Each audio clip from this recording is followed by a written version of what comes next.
the Mad Ones. I'm your run-of-the-mill, bald and bearded host, Cam Harless, and I'm so stoked that you're here. I am actually really excited about this episode for personal reasons, uh, and because I get to introduce you to one of the best people I've ever met. But before we do that, we'll get there. I do have to tell you a couple things. You know the drill. This show is 100% brought to you by fans and patrons. So hit like, subscribe on our YouTube, and share the show with your friends. We've done all sorts of topics, some less appropriate than others, but some of them really deeply interesting. And I want to keep that up. So share things that you think might help someone else, or inspire someone to think a bit deeper about different things. But also, if you want to help us along, one of the best ways to do that is to join the Patreon. Because with that, I can do a little more. I can invest a little bit more time into making this thing prettier and prettier. And if you do that, you will get the occasional early episode. We do Zoom hangouts occasionally as well, and you'll also get my eternal gratitude. So go to patreon.com/the Mad Ones for that. And if you want to grab a shirt, I should have worn one of the new ones today, but I forgot. But we have brand new shirts that just came out because of the new season, which is lava based, and I think that's super cool. But my wife also drew up a feminine design for us as well. So the ladies have their choice of something that they'll think prettier than what I can do. So if you want to do that, you can go to wearethemadOnes.com/store. That's it. That's all I'm going to say. No more ad stuff at all. I'm going to bring on the guest now. Joining the Mad Ones tonight is literally one of the best humans I've ever met. He's a singer, a songwriter, and a worshiper. He is a man of honor. He's a man of substance. Far too often, when you listen to worship music, it seems rather flat or corporate. There's been a lot of kind of flat and corporate music that's been coming out, but I have never heard that from our guest tonight. He is one of the few people that writes true love songs to the Lord. I mean, he has lived experience. He's felt this, and it's apparent that he does love Jesus. And those songs can bring a tear to your eye. But yeah, like I said, he's one of the few people who I would feel comfortable calling a role model, or a hero, if you would. It's Mr. Josh Hiers. Cam, thank you so much, man. I told you, got to be ready for the compliments, because I'm going to do it. That's well, really kind. It's been, like we talked a little bit before, but it's been since 2009 since I last saw you. You and I went to the same college in Florida, where I currently live, ironically, and you're not that far away. And I thought you had moved somewhere else, and I was like, wait, you still live 45 minutes away? Why are we not hanging out? But I remember when I came in to that school, a directionless little 18-year-old chump. My brother, Chris, or Topher, if you're into that, was on the band C2 with you. And C2 was then named, by the time I joined one of the bands, it was called the Josh Hiers Band. But what we did is we toured essentially what the eastern half of the country, singing and doing the praise and worship at youth camps. And I remember my brother just talking you up before I actually met you. And I remember thinking, I think at that point you may have been a senior when I came in. I don't know if you graduated yet or not, but I remember being like, I'm going to meet Josh and he's not going to want to talk to me, a little freshman dope. And I just remember how not only did when I met you, did you actually show interest and have conversation with me, but you took me to S&L Burger, and we ate lunch and we talked, and you took the time to get to know me. Maybe it was because you loved my brother, which most people do. I don't know who doesn't. If I find someone, I should probably beat him up or something. But yeah, it was amazing to me, because I remember when I got to Southeastern, I was just 18. I had I had a girlfriend back at home, and that very quickly eroded and went away. And so it was just this very weird and lonely time where I was making good grades and trying to do something and trying to keep that fire of my youth when it came to Jesus and worship and all of that. And Mhm. there were moments where I thought I had lost it completely. Like I Mhm. was just sad and lonely at times. And then I remember your song "Satisfied," which this episode's named after, Mhm. um, just blew me away. And it met me in a place where I hadn't really been before because I grew up charismatic. We went to a Pentecostal school. So like I was the one who was jumping up and down and doing all that in worship. And then that song just hit me in the somber place, in the Mhm. more mature place. And Mhm. I don't know. You were such a big influence to me because when I knew you, I had known very few people who, no matter when I spoke to them, they would always be consistently the same and be kind and talk about Jesus and do all of these things. And you are perhaps the most consistent person in that I've ever met in my life. And so I'm thrilled to talk to you. I'm sorry for spewing at you there again. Get used to the compliments. I love you. Um, It's mutual. I love you too, Cam.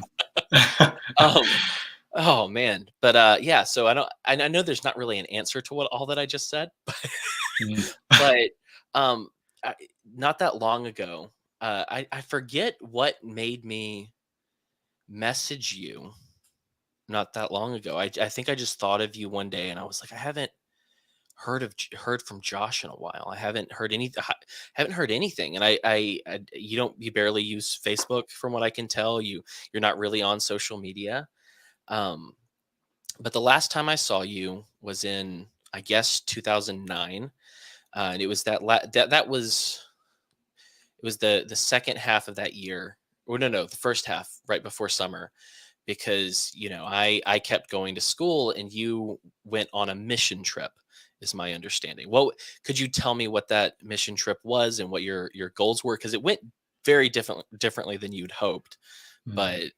But what was it that you went to do? Because that was the last time I saw you and you were excited to go. And then I just hear these things through the grapevine about what's going on in your life. And I'm like, oh man, Mhm. love that guy. I Yeah. don't want him to feel bad.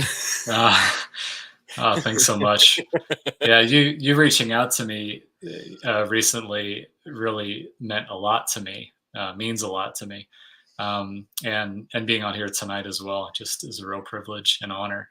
Um, yeah, 2009. I had just finished working at the college for 2 years after I graduated. Yeah. So I finished working there for 2 years and was accepted into an internship to go to Gabon, Africa. And so I was supposed to be there for a year, and we were going to help. There was me, and there was one other girl from a college in New York, I believe. And we were going to be interns for a year, serve at an orphanage they had there. I was also involved with a local church there, and where, especially with the young people, they really welcomed me with open arms, and I was able to get into their young adult ministry that way. Um, Hmm. we also did some mobile medical clinic ministry where we would go to the villages outside of the capital city where our home was and take just basic medical supplies, do some basic medical care, take eyeglasses to those who had poor eyesight. So, some different practical things like that. Um, so, about a month and a half into that trip, I got very sick Yeah. and we didn't know what it was. And I had a lot of testing done while I was there. I was on malaria medication, which was standard for that country. So we wondered, well, maybe it's just malaria. Maybe it would go away, in a few weeks, a month's time. But after another month and a half, I didn't get better. but only seemed to got worse, or I guess in some ways kind of stabilized, but it wasn't good. There was something wrong with my body, and moreover, like my central nervous system. So my brain and my spinal cord felt like they were on fire. Oh wow. My my the best way I can explain it, my blood felt hot inside of my body, so my arms and legs would burn. So obviously this affected my sleep. The Probably the scariest moment was when I was laying down. It might have even been maybe the first or second day of having symptoms. I had this short-term paralysis where for I don't know, maybe 20 seconds. It wasn't that long, but I felt like I couldn't move, just laying there, just that my body wouldn't respond. Yeah. Um, so there was some weird stuff going on, and we didn't know what it was. So that was a month and a half in when I got sick, and then we took another month and a half for the testing and to kind of wait it out and see if it was something that would go away. When it didn't, we decided that it was best for me to just come back to the States and have some better testing done Yeah. here. So that kind of led me on this journey, which has now been for the last almost 13 years now. Yeah. Well, and that's wild because I remember when it happened, and I knew like I heard about it from someone, probably Matt, um, Mm. who had told me that you'd gotten sick and they didn't know what it was, and then later on I heard it was chronic fatigue syndrome. It was what you had, but how long did it actually take you to find out what it was? Yeah. Shortly after I got back, we were able to schedule something at Mayo Clinic in Minnesota. And in our minds, we figured that going there would be the best possible place, that was the best possible opportunity for me to have to really find out what was going on. And Yeah. this is after I had just seen like my primary care physician and kind of run through the basic stuff, that you would think of first with Yeah. feeling sick. But so we went to Mayo Clinic probably a few months after I got back to the States. And that's where they ran a gamut of tests on me and couldn't figure anything out. Yeah. So they told me that I had something like chronic fatigue syndrome, and um, gave me a brochure and said, change your diet, exercise, do the best you can. That Wow. was basically it. And so that wasn't what we were expecting at all. Right. We were really hoping to hone in on what this was, and tackle it. Yeah. Uh, so uh, so I after that experience, there were some other doctors that I saw here locally, and we did try to find like some more natural doctors who would help with supplement ideas and Yeah. even the diet stuff. Um, but nothing nothing was really solving the problem. There were Mhm. certain things that helped, with diet changes and getting up, moving around as much as I could, those kind Yeah. of things. Um, but it took about 6.5 years for me to find out that Lyme disease what I was dealing with, Yeah. and it wasn't on a radar at all because I had been tested for Lyme disease, I think with my primary care physician early on, Yeah. and it wasn't until all these years later that we had actually talked to a few people, friends of uh, probably probably all friends of my parents, who said, you might want to have him tested again Yeah. for Lyme. The testing is really bad, and a lot of people will go undiagnosed for years, and then find out, that's what they're dealing with. Um, so we did that. We basically found what what's known as a Lyme literate doctor. There's actually a group called ILADS, International Lyme and Associated Disease Society, and they're this group of doctors that are on the forefront of treatment who regularly meet and share and discuss the best treatments for people with this chronic Lyme condition, where Right. your immune system is basically being shut down by this superbug, by this Lyme bacteria. Looks like a corkscrew, can change shapes, can Hmm. avoid antibiotics, can avoid your immune system, and these other co-infections like Bartonella and Babesia. These are infections that almost make your body like a host. Yeah. And they create biofilm around themselves that protect them from your immune system and from antibiotics. And so we started finding out all this stuff from this doctor, this Lyme doctor in Jacksonville, Florida, and she was a huge help to me. And so this was 2016. Yeah. The first year I was on pharmaceutical antibiotics, three at a time, rotating those three every 3 months, Wow. because the bacteria is so good at building up a tolerance, being able to evade the same thing for too long if you're Right. taking it for too long. So for a year, I was on pharmaceuticals, just felt worse. Yeah. And the next 2 years, I went on a more herbal and supplement based treatment. Hmm. And my doctor had communicated to me that sometimes people even do better on these kind of treatments, the more natural stuff. Yeah. And I really turned a corner during those next 2 years of treatment, and I was able to get back on my feet again, so to speak, and get back into work. I was able to help with youth ministry at my church, as well as get back into more worship leading and songwriting, that kind of thing. So, mm, 6.5 years not mhm, knowing. Uh, yeah. is that something that, so I mean, how degenerative is Lyme disease? Because it Mhm. is waiting 6.5 years like extremely detrimental, or is it something that just kind of is it stasis and kind of stays in the same realm Mhm. while you have it?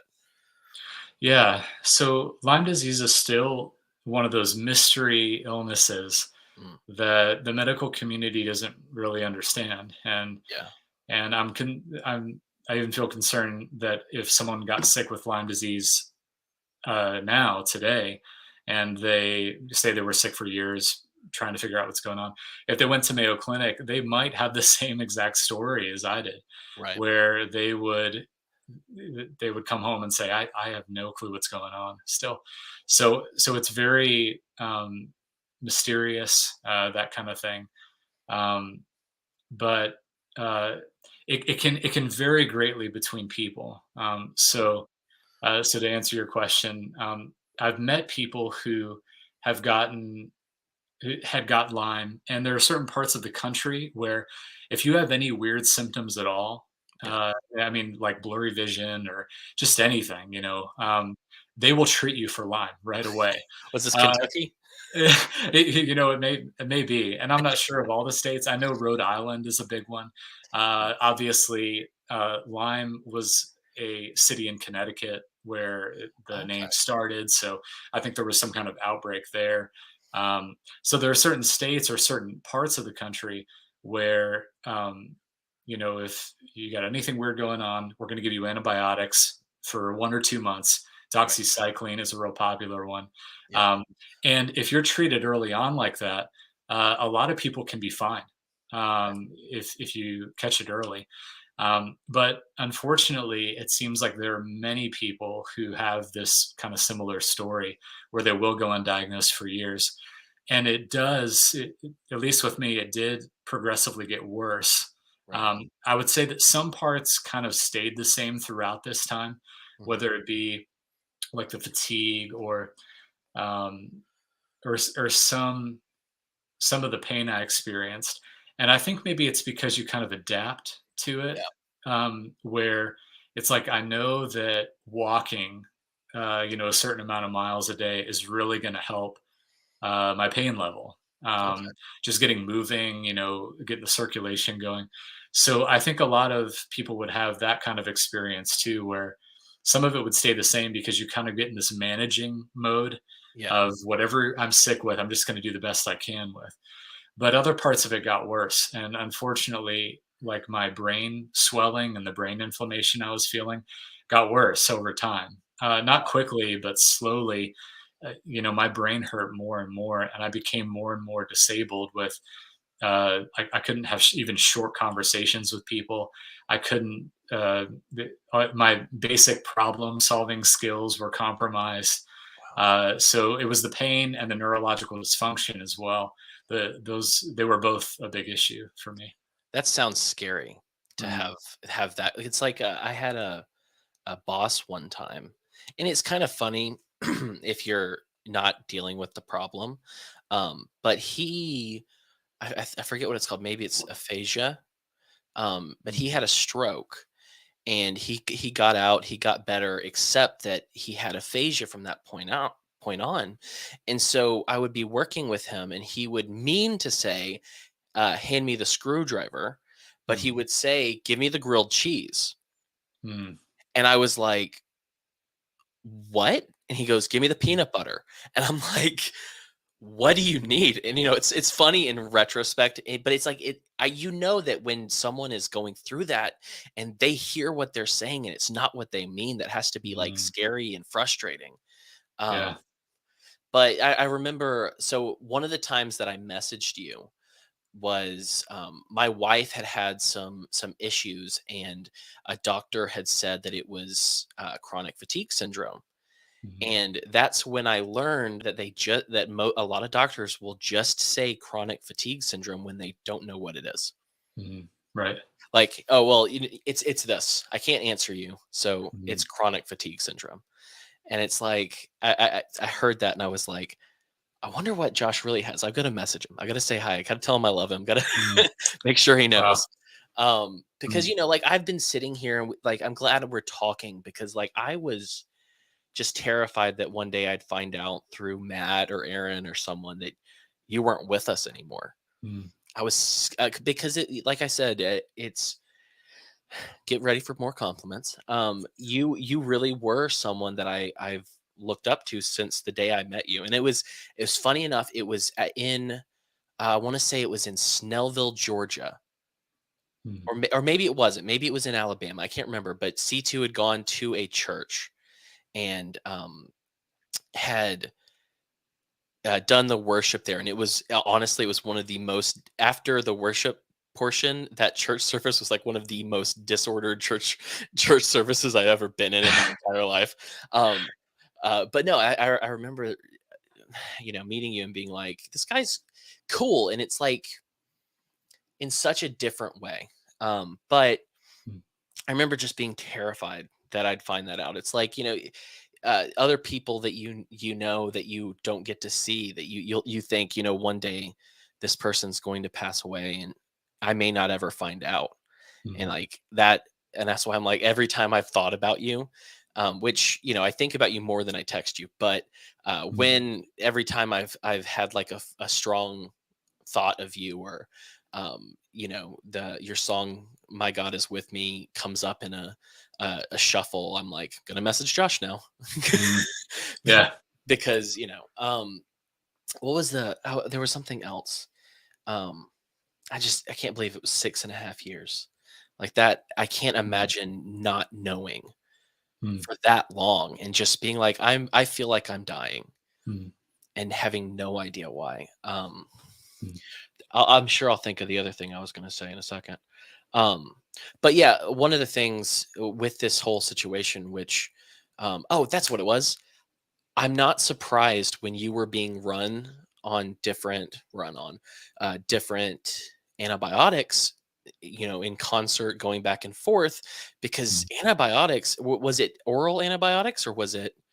mm. an- Yeah, for me, it was oral antibiotics. Some people will do IV antibiotics, and there can be a different response depending on the person. Right. I think more often nowadays they would do the IV route Yeah. for people, but at the time it was still pretty popular to do a combination of oral antibiotics. I got you. Well, yeah, Yeah. because when you said that, I was like, of course you felt bad, because that Mm. literally will destroy your gut flora. Like Yeah. the stuff in your guts that makes you feel good or bad. If it destroys that, you're Mm. gonna feel bad. And so it's like, I heard that and I was like, "Dadgum, that cannot have been Mm. fun." Um, For sure. but so you after 6.5 years, you figured it out. You were on the antibiotics. What happened? Where are you now? Where has it kind of gone since then? Are Mhm. you on a new regimen or a new treatment? Like, because it seems like you're looking good, and it looks like Mm. you haven't aged a day, No, thanks. which is wild. Because I definitely don't look like I did in college. Um, A nicer beard. oh That's yeah, yes, yeah. so. It's way. By the way, you have one of the strongest beards I've ever seen. Oh, really? And I remember when you grew it out, and I was like, "Keep it, Josh," and you were like, "No, it's soul patch season." I do remember the soul patch for from time to time. I would bring Yeah. that back. So, oh, that's Uh, funny. Oh, uh, wow. yeah. So, so what's is are you doing better? Are you on a treatment that's helping? That do you see progress? Yeah. So, it's still been a wild ride since then. I was doing well enough after getting the right treatment to work again, and Yeah. so for a few years I was able to work full time and get back into ministry, which is really where my heart is. And so being able to work with youth, I just really enjoy that, and also with the worship leading stuff, it just felt so good to get back into that and to be doing it regularly. Yeah.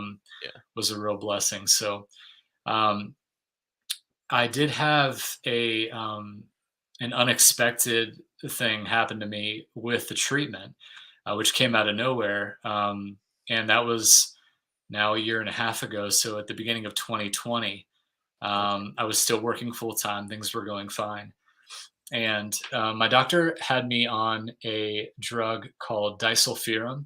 And some people might know disulfiram. They've actually used it a long time for recovering alcoholics. And it's a medication where while you're on it, if you put any alcohol into your system, you're gonna toss it back up. It's gonna give you a really Okay. bad reaction. And so it was a medication used for that, to get people, off that habit. Yeah. And they they recently discovered that it's actually great at eradicating the Lyme bacterium. So, Huh. so some patients have had really good success with this drug, and even in combination with a couple other things at the same time. So, my doctor decided to put me on that, and I was supposed to be on it for 6 months, and I could tell that it was working. Mhm. During that time, and especially towards the end of the treatment, around that 5 to 6 month period, my brain probably felt the clearest it had in all these years of being ill. I had really Yeah. felt like the fog was lifting, and like the sun was peeking through the clouds. That kind of feeling when it's like, man, I'm really starting to feel good. Yeah. And the next week, uh, I totally crashed Mm. on this medication, and it seemed like every other night I couldn't sleep at all because there was so much pain inside of my body from what was happening. And we contacted my doctor, and she believes that the die-off reaction of the bacteria was so strong that there were a lot of toxins that were released into my system. And this is what happens when you kill Lyme and other bacteria like it. It's called a Herxheimer reaction. Mm. And if anyone watches who has Lyme, they'll know what I'm talking about. Where you kill the bacteria, the bacteria doesn't go down without a fight, unfortunately, and Yeah. it releases toxins into your system. And the Herxheimer reaction, or Herxes, can be extreme in some people. So every other night, it felt like my body was so full of toxins from the die off, I couldn't sleep. And so that happened for 2 or 3 weeks. It felt almost unbearable. And I really thought I wasn't going to make it multiple Yeah. times. And after that kind of settled down, I was much worse off than I had ever been during the entire time that I'd been ill for. Yeah. So this came as a total shock, total surprise. It was it felt very discouraging at the time, obviously, for me to make so much progress and then to have this huge relapse and experience pain and discomfort like I had not really known existed. Um, so yeah, it's been a bumpy ride for sure. Yeah. And since then, we have reached out to a couple other doctors. And tried to do some new things, tried to remedy this situation a little bit with some new treatments or treatments I haven't tried yet, those kind Right. of things.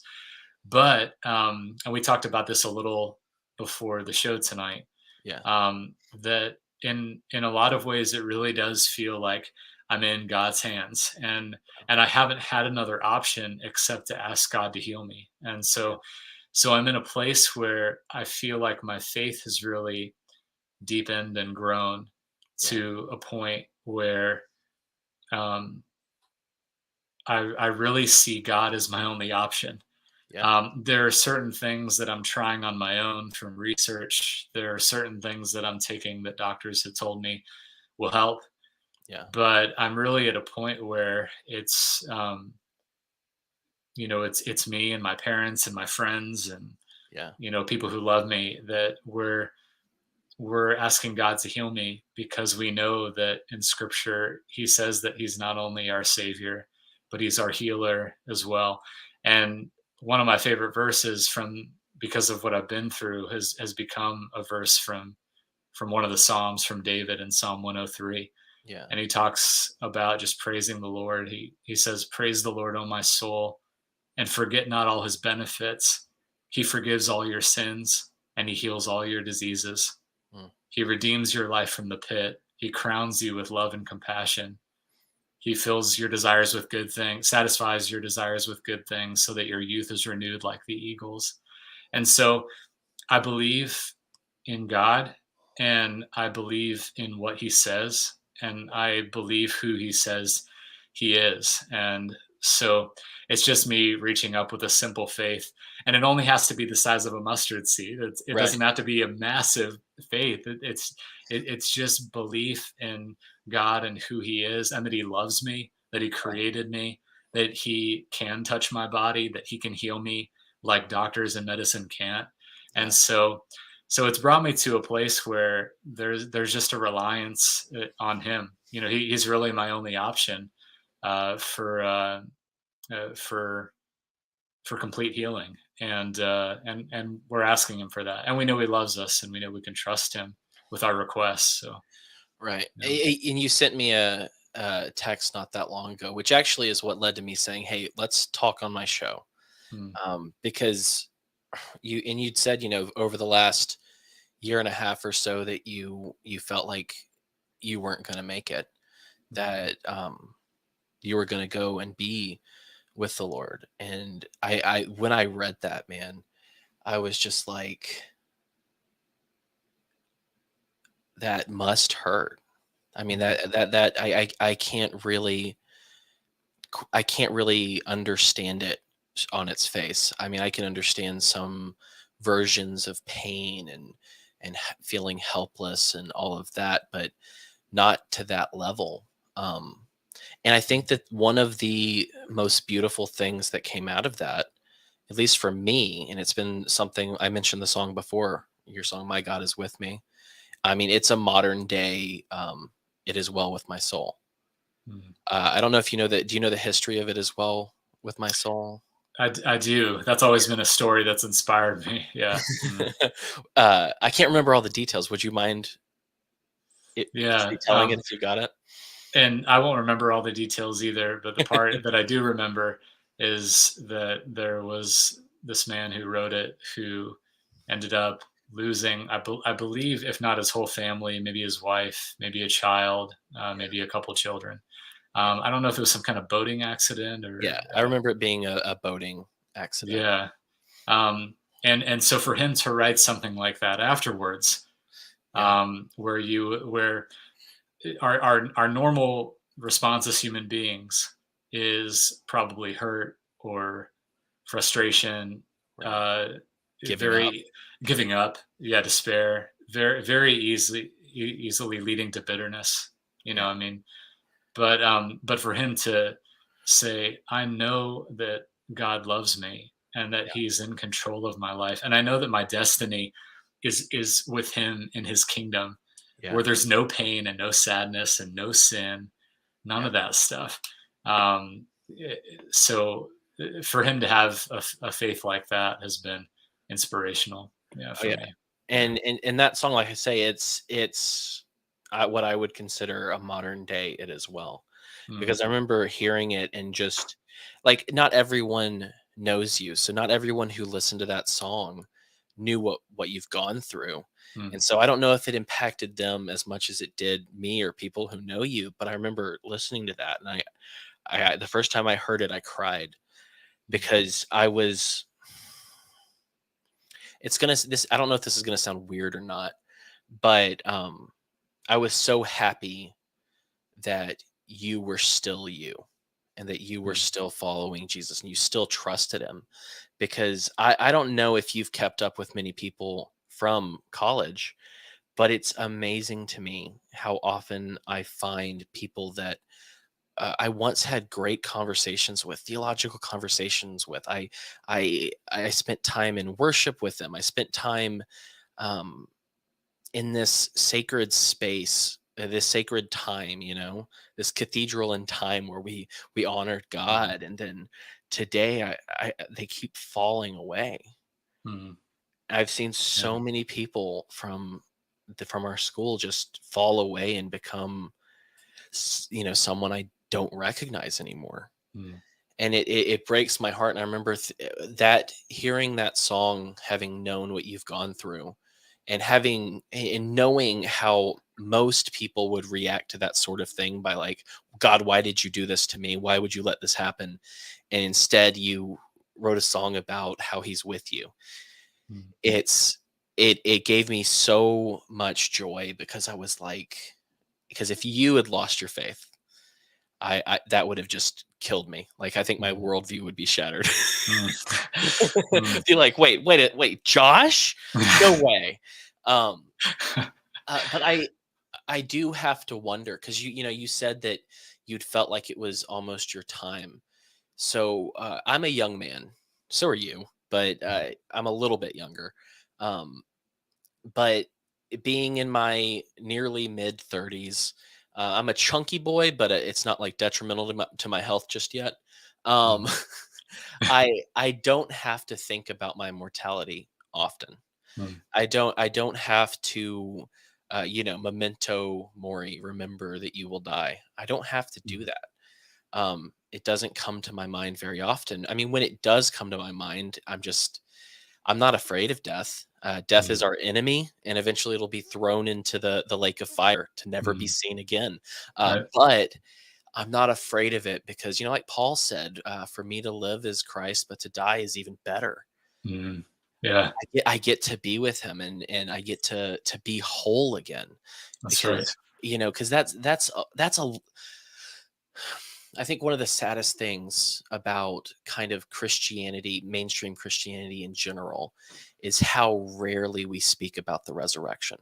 Mm, How rarely we speak about how it's not us that are going up to heaven; it's heaven that's coming to us and mm, recreating earth. And it's this marriage of God and man in a way that it was meant to be from the beginning.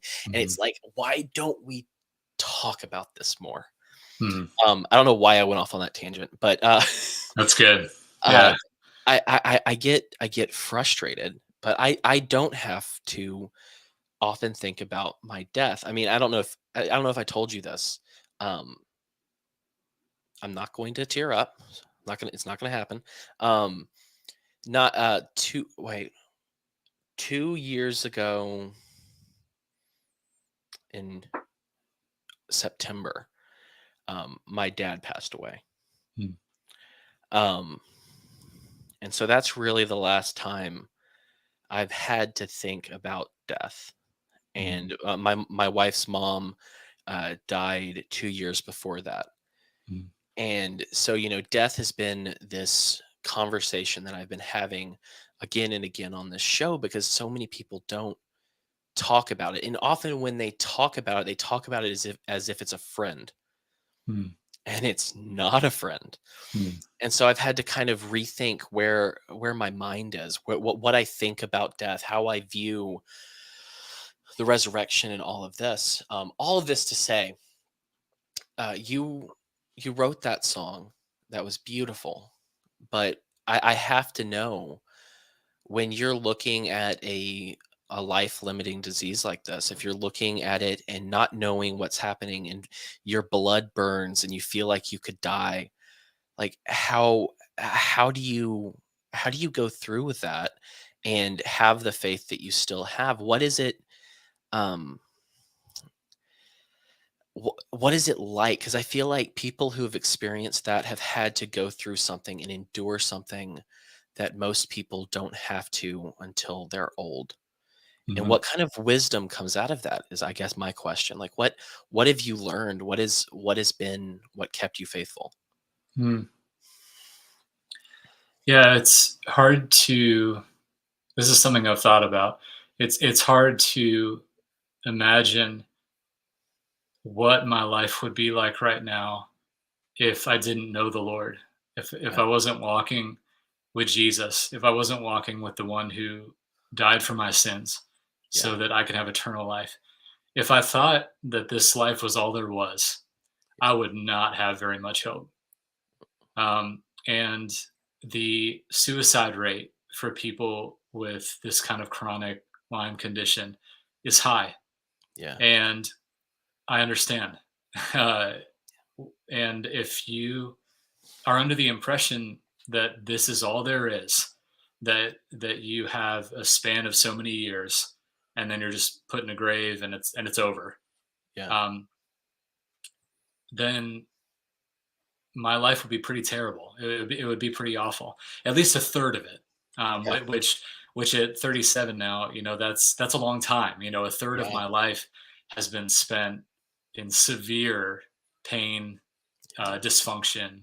You know, um, so the fact that I know God and know that He loves me has made all the difference. And um, something that I think about often is when Paul writes about how we're going to receive new bodies when we're with the Lord in His kingdom. And those bodies aren't going to break down, they're not going to get sick. yeah, Um, and and so to me, there's so much hope in the resurrection. And yeah, like you were saying, you know, that needs to be something that we talk about more often uh, as Christians. Is that's why we have hope. yeah, And so it really doesn't. When it comes down to it, it really doesn't matter how uh, good or bad this life ends up being for us. It's redeemed. yeah, It's from start to finish. uh, God's going to take it and not only use it for His glory, He's going to help other people come into a relationship with Him as well. He's going to use us in that way. Um, but also, I just look forward to, and I don't know exactly how this will look, uh, but just when we're with the Lord, being able uh, to look back and yeah, to see what God did, and maybe even know some of those intimate details that He sees that we don't currently. right, Um, but we know, from Scripture that He works all things together for our good, yeah, for those who love Him and are called according to His purpose. yeah, And so when we trust God, you know, in who He is and what He does, uh, we have hope because there's so much hope that He's given us that we see in His Word, that we know from His character as we walk with Him, that we just get to experience, as we yeah. move along. Well, that's what's interesting about this show. And I'll probably ask you the question at the end, and if you want to answer the same, that's fine. But before this show was the Mad Ones, it was a political show, Mm, which I have denounced all of the political stuff completely. I'm kingdom minded only. Like that's mm, that's where I am now. I don't care about the rest. I'm here to try my best to make disciples and to help inspire people Mm, to know Jesus. That's all I care about. The mm, rest of it, uh, God will take care of that. That's not for me. I'm called to mm. this, right? Right. And so that shift happened um, around, like, it really got strong in about 2000, last year, 21. And in the middle of the global pandemic, in the middle of this situation that had a lot of people scared, a lot of Mm, people frightened, a lot of people no longer acting like themselves, a lot of people lashing out at others for different reasons. And there were deaths because of the virus. There were deaths. One of my friends, his brother was he was a drug addict, mm, and he had given up drugs, and he'd gotten a job, and it was a good job, and he was building himself back up. mm, And the COVID hit, the government's response with the lockdowns hit, and that man lost his job.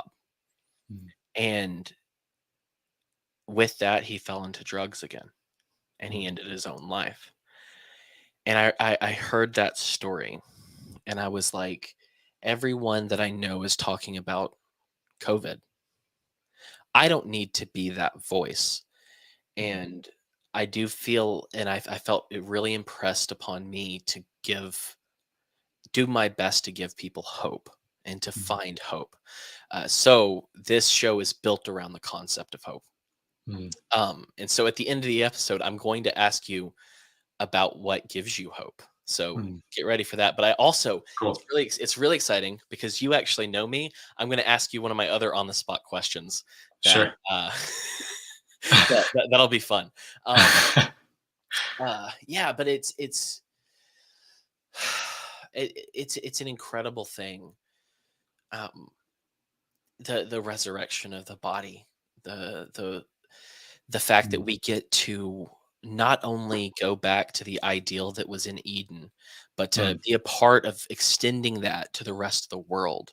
mm, We get to be a part of being um, these priests that God intended us to be. These uh, what's the word? These vice regents. Like, mm, if you read Genesis, that's what he wants. He told us to be fruitful, to multiply, to take dominion over the earth, and to spread this goodness and this his greatness mm. everywhere. Yeah. We get to go back to that. We Mm. get to go back to the place where we're actually doing good instead of deciding what's good for ourselves and being Mhm. deadly wrong and being Yeah. hurt by it. Um, Yeah. so, well, um, I have been praying for you every day since I found out. Mm, Your name has been mentioned in every single prayer when I wake up every morning since I heard that you got sick. And so I'm going to do that even yeah. more. Mm, And honestly, I may do, for the first time ever, I may pray for you directly on the show before we get off, mm, because I just, that's something that came into my mind a couple of days ago. And I'm like, God, let me know if you want me to do that. mm.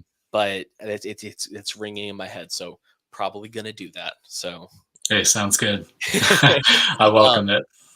but here's the thing. I do want to tell you about this project that I've been thinking about for a while. Um, and I don't know if you'll want to help, but some of the songs you've written are actually the inspiration for a portion of this project. Um, so I know you've read. Excuse me. I know you've read Corinthians. I know you've read Genesis. You've read these books, and I think what people miss more often than not is that these books were created to be read aloud and to be listened to. Mm, And so there are a lot of different people who've done different audio versions of the Bible. But a friend of mine told me, "Hey, I just really like your voice. If I could have you read the Bible to me, I would be so happy." mm, And I was like, weird, but okay. mm, Um, and so there's one version of the Bible, the Net Bible, that's open source and not copyrighted. So it's something that I could do.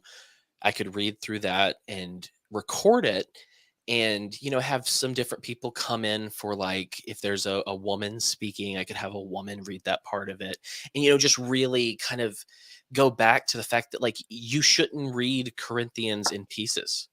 Mm, I mean, what you should do is listen to Corinthians all the way through, then read it again all the way through, and then start going deeper.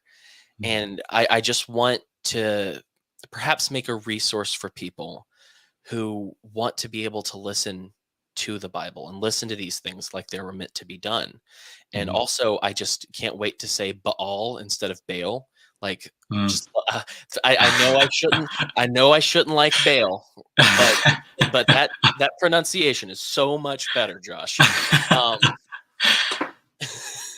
uh, but I was sitting outside with my wife about a week ago, and I was talking about how, these were meant to be read and listened to, and I think that that's important to have that kind of resource. And like I said, I'm not original for thinking of this. It's been done.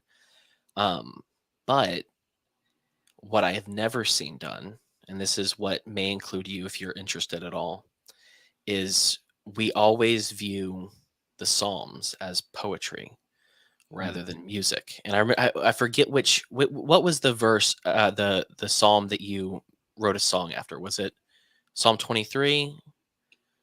I'm trying to remember because I don't have that in my music collection. Um, from the days at Southeastern, was it a Yeah, worship song? yeah. I believe it was Psalm 146, Okay. if I remember right. I Mhm, think it would be really cool to kind of get. I'm not a musician. mm, Um, I got on a tour team by the skin of my pants and by who my brother was, and I touched computers the whole time.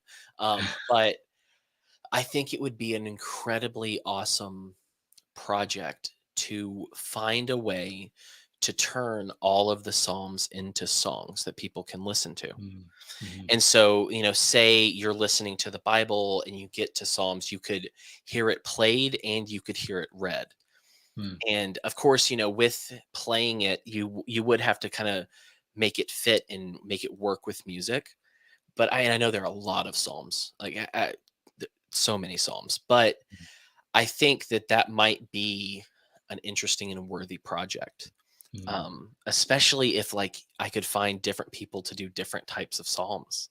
mhm, Like, think about the imprecatory Psalms, the Psalms where David's angry and he wants mhm, people to die, like having someone that's like a kind of more hardcore and has a gruff voice singing mm, those, as yeah, compared to, the more lovely love song things. mhm, Um, I think it almost feels and sounds like an impossible task to me. But mm, it's been something that I've been thinking about for a while, and it's something perhaps if I was able to pull together funds and do different things, I could make it happen. mhm. Um, but you're the first person I thought of. The other person I thought of. Have you ever heard of the band the City Harmonic? I have, Yeah, their old lead singer Elias Dummer. He's a friend of mine now. mhm, He'll be coming back on my show in 2 weeks. Um, I'm gonna ask him too. I'm gonna say, mhm, hey, is this something you'd be? And I would love to just be able. I mean, I should Matt, mhm. Sharon. Could you Yeah, imagine Sharon singing some of the psalms? Like, yeah, wow. think Mhm, about it. Just like, I think mhm, it sounds so incredible. And I'm like, I don't know how I can make this happen, but I'm gonna try. mhm, And if that you don't have to say yes or no here. I'm not going to put you on the spot like that. But um, if that's something you'd ever be interested in trying to figure out with me, I couldn't think of someone better to help me mhm, through that. mhm. Um, is it a good idea or is it a terrible idea? Oh yeah, I think it's a really cool endeavor Yeah, to bring some of those songs to life. And I like what you originally said about we see it as poetry most of the time, yeah, but to put music to it, I think could um, again could really kind of bring some life into that. And even with those more brutal parts where yeah, and it's funny because I'm actually reading through the Psalms right now. That's what I'm going through in yeah, Scripture, and yeah, I mean, there's just some fire there, and in David's words and personality, where he's like, God, strike them down. I mean, Yeah. they're trying to mess me up, and Yeah. you have a plan for my life. Stop them. I mean, Well, and so it's good for us to be reminded about those parts in Scripture as well that absolutely. sometimes we just don't think about or talk about very much. Yeah. Right. Well, and I Mm, think that there are a lot of people when they hear those psalms, which I just love that they're called imprecatory psalms. What a great word. mm, But people don't have like a category for that when they're reading it, mm, because they kind of in their minds think of these as lovely and as, but these imprecatory psalms are so important because it really lets you know that God wants to hear everything that you have mm. to say. He Yeah, that's wants to right. hear even the evil thoughts so that you can expunge them, so he can expunge them, so Mm, that you can work through this and have catharsis and come out the other side of it. And it's like, mm. God's not small. He Yeah, can handle our anger. He can handle our terrible thoughts. that's Um, right. and I feel like when I learned about those when I was doing online college to finish up because Southeastern was so expensive I couldn't finish there. Um, Mm, um, I remember learning about these and sitting there and like, these are terrible. Like, why would you say dash a baby up on a rock? Like, why would you mm, say that? Like, mm, why would you say that? And then it was like, it really shows the character of, well, in a couple ways, it shows that God can handle us at our worst, but it also shows, it really shows you why David couldn't build the temple, mm, mm, because God abhors violence. mm, He if reading through Genesis and the account of Sodom and Gomorrah, reading about the flood, violence is always mentioned. mm, God despises violence, and I just think having those in there really paints that picture. mm, um I think that's good to see. mm, But yeah. Sorry, mm. tangent again, because it's Oh, what I it's do. it's an interesting topic for sure. Yeah. Yeah. Well, and it's like I'm still the same nerd I've always been. So I'm always reading books about this bit of theology and that, not because I'm like one of those guys who wants to be the smartest. I just kind of want to get my hands dirty Mm, and understand God better than I do right now. mm, And that's hard to do. And sometimes you read some things and you don't know what to do with them. Like, how could this possibly be true when I was taught this my entire life? mm, And kind of hunting out those idiosyncrasies that came from my parents or a pastor that don't line up with scripture. mhm, It's such a yeah, good thing, and it's I'm glad that I can do that, and I'm also glad that I have the base that I do in God and in Jesus, that I'm not scared that I'm going to come to a question and go, oh well, I can't believe in you anymore, mm, because I know right. you. I know you. Yeah. Mm, Um, that's good. Yeah. So, if if you have any ideas on that, I'm on that project. I would be thrilled to hear them. Um, Mhm, Absolutely, because it's a big idea, and it's a idea that would take me a long time, just if mhm, I didn't even do that portion of it. But right. like I said, just imagine these different people that we know or have heard of. I mean, I think that maybe, so like when I'm in a bad place, like mentally, emotionally, or whatever, I often listen to House of God Forever by John Foreman. Mm, yeah. Um, because it's literally just him singing the psalm. And Yeah. it Mhm, just like the way that feels versus other things is night and day. And so mm, I'm like, what if we could do all of them? What mhm, if we didn't just have 7 or 8 psalms that have become songs? What if we had mm, however many chapters there are in Psalms? right. Over 100. Yes. Yeah, Yeah. No, I like it a lot. yeah, Yeah, there's a lot of room there uh, yeah, for for creativity and yeah, to really focus on some things that oh, maybe yeah, have kind of been left behind, at the expense of other things that we already have a lot of, that yeah. kind of thing. Mm, but yeah, so that's my idea. I've been waiting to tell you because I'm like, I could tell him over the phone, but I kind of want to just see what he thinks in a public space so he can't crush my dreams too hard. Not that you would. Um,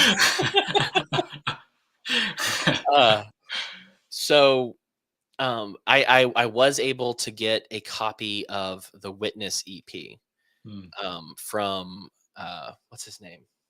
Darn it, Ellis, Taylor Ellis. yeah, He sent me from Georgia camp. that's right. He sent me the MP3s, and I was listening to them. I've Mm, listened to them on and off for the last few days because it's like Satisfied and what was that? What's I don't Satisfied in particular is like I don't know if I've told you this. I have been singing your songs to mm, my children at bedtime mm, since they were born, and I haven't had a copy to listen to them. So mm, I've just been, singing them from memory. And it's just, I was so thrilled to have that back. And I mean, I don't know if there was ever a strong recording of Even Angels, but I'd love to hear that. mm, What a yeah. banger of a song, dude. I remember I was freaking sitting there in that trailer, or what's it called? Not a trailer, one of those additional classrooms that looks like a trailer when you were coming up with it and Aaron was Mm, trying to play it was playing the drums in a certain way and you were like, no, wait a second. You got behind the drums and showed him the fill you wanted and mhm. then got back up and was like, do that. And and I was just like, holy cow. Like this dude. Wow. But yeah, I think that's really songwriting is really interesting to me because I've been always been able to do like I can do spoken word poetry Mhm, and it's kind of embarrassing even to admit but that was something that I did a lot but I can't do music. It's just I mhm, mean I could if I really pushed myself but I'm happier with speaking than I am mhm. with singing. um Right. but when we were talking to Elias from the City Harmonic, I guess it's been a couple months ago, uh he was kind of talking about how when he writes songs, he writes it in a way that because he knows what music is, he knows what it does, and he knows what it can accomplish and how it Mhm, works in the human brain. So he spends a lot of time thinking about that and about how he can write things in such a way that it's impactful and it hits people. mhm, But from what I've been able to know about you, is it seems like you write from your heart. mhm, You write from within the context of not that this is not what Elias does, um, but I don't really think you think about that sort of thing. From what mm, I mean, I could be wrong, but it really feels like a in spirit and truth writing session, mm. But what does that look like? I mean, what did it look like when you were in college, and what does it look like now that you've gone through this? Like, has it changed the way that you write? Like, Mm, how has it impacted your art? mm. Yeah. So uh, it's changed throughout the years, and I'm thankful that I have to thank my brother because when we were both teenagers, he was bringing home CDs at the time of. I just found out you have a brother just Oh, now. really? So, yes, I have a brother. He's a few years older than me, and he would bring home CDs of bands he liked at the time. When we were growing up, there were a lot of good bands that were uh, they were good within their genre. So, like a lot of good Christian punk bands, Yeah. hardcore bands, emo bands that Mhm. they were coming out of the church or at least raised in church, but they were good. Yeah. Tooth and Nail Records was getting its start then, Yeah. and so anyhow, at that time we started learning music together, and so he really got into bass guitar, and I primarily did guitar. I did some drums as well back then, um, but I feel like I started writing kind of early, and we even wrote some things together because we wanted to start a band with some of our friends. So I think maybe since I started kind of young, it feels like it just kind of became a part of me. Yeah. When because I was probably 12 or 13 at the time, and I also got really into worship music around that time. It's not quite like it is right now, where there's plenty of options. There's plenty Yeah. of churches, producing these songs that are being spread around the world. It was a little more, underground, or Yeah. you kind of had to dig. If oh yeah, there's this guy named this, and he wrote this song. Oh, and we sang it at a youth camp. Yeah. I mean, those kind of things. So, but I got into worship songwriting even around that age, where it was like, I want to write songs that people can sing along to. Yeah. Um, but I guess referring to not only your question, but just some of your comments about, like, like, does it always have to be like really personal, Yeah. for me? And it's not something I really think about, but being asked that question, and hearing that, I think it just makes sense for me to write that way. And even if I'm writing a song where I'm envisioning us singing it in a church or in some kind of corporate setting, um, I I think if it doesn't feel like it came like straight from my heart and who I am, and if I'm not worshiping God here in my room Yeah. with, singing that song, then no one else will probably hear it. So I I think those are the songs that I want people to hear the most. Are Right. I was able to meet with the Lord this way. Yeah. And I want to invite you to sing these words as well, because if I was able to connect with God in this way, singing these things, then then I would hope that there's a better chance for for the person hearing it and singing along to do the Right. same thing.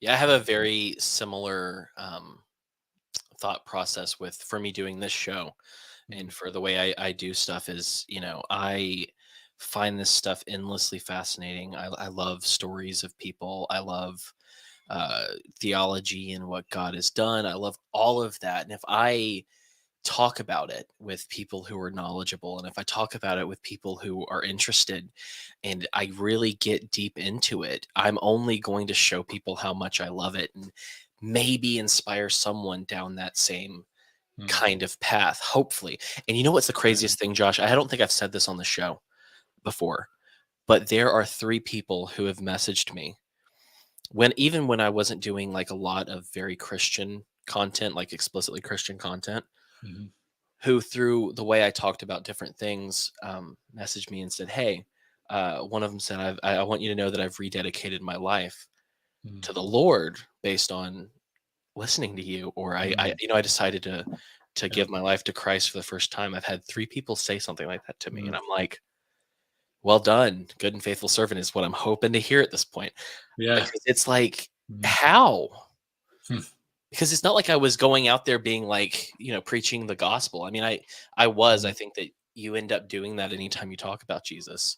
mm, Um, but oh, it's just incredible. And and that's the thing, like your song "My First Love," mm, uh these lyrics, it's what I love about what I've heard from you, at least when I was, a younger man, was how I was always blown away by how simple some of the lyrics were, um, but how much more impactful they were than a lot of other lyrics that I'd heard other people write.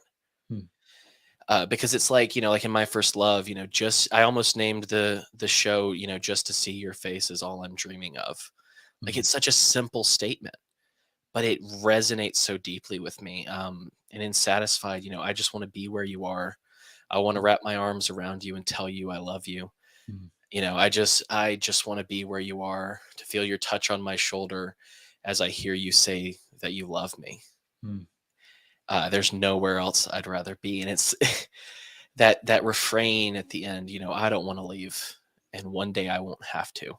mm, These are such, I mean, they're very simple and honest lyrics. They're not like trying to show off, and there's a humility to them that that I've always loved. I mean, is it weird that I'm just here reciting your words to you? Yeah, I'm trying not to get too emotional about it. These But are yeah. these are words that are in my head, Mm, you know? I mean, it's I like all of your songs have been good and I've liked all of them, but like I said, Satisfied, man. Um when I'm with you, there's nowhere else I'd rather be. It's so simple, but it just takes mm, me right to where I need to be. It mm, really connects me right to God because I think what it does is, a lot of songs, like there are a lot of very great songs who that they talk explicitly about who God is and worshiping God in like a very explicit way. You are great, you are good. mm, And then there are other songs that a lot of people have issues with now that are like, look at how great I am because I look like you, kind of mm, a situation. mm, Um, but with like in Satisfied, especially,